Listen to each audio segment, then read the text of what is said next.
Hey, what's going on, everybody? This is Tyrone back with Tech Life.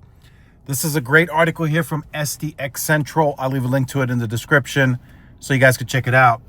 So AT&T's CTO touts millions of 5G SA connections, and I have more news on that, but that video will be for members only. I got some more internal news on that, so if you'd like to join that membership, a link to that will be in the description of this video.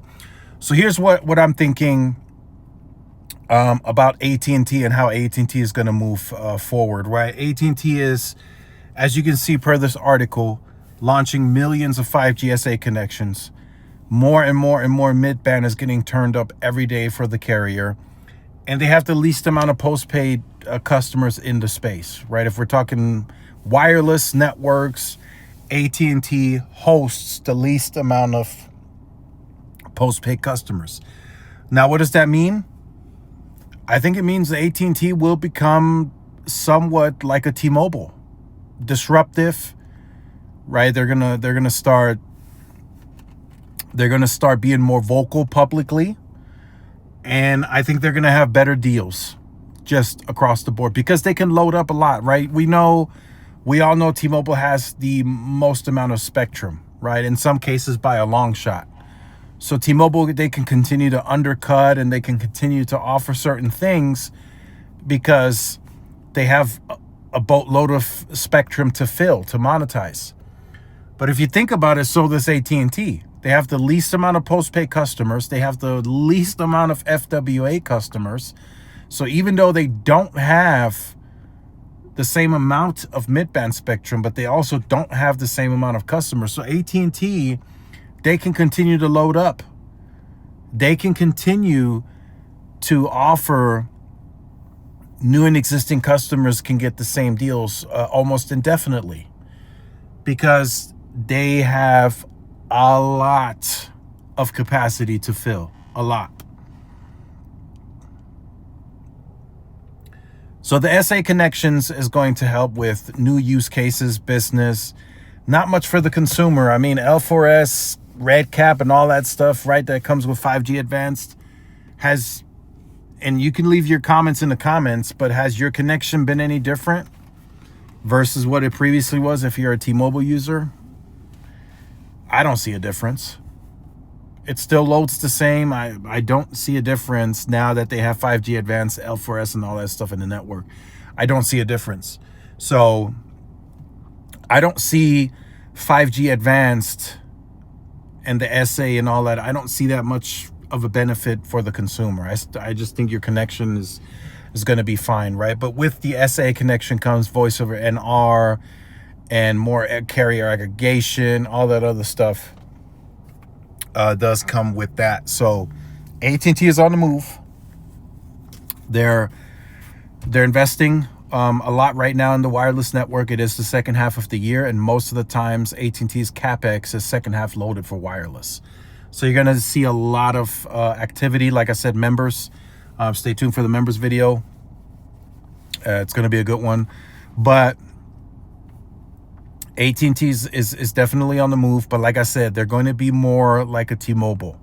I don't want to say they're going to go full on carrier because they're not offering free lines.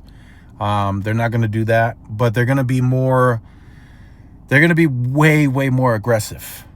That they will be, and it just makes sense, right? Least amount of customers on postpaid, least amount of FWA.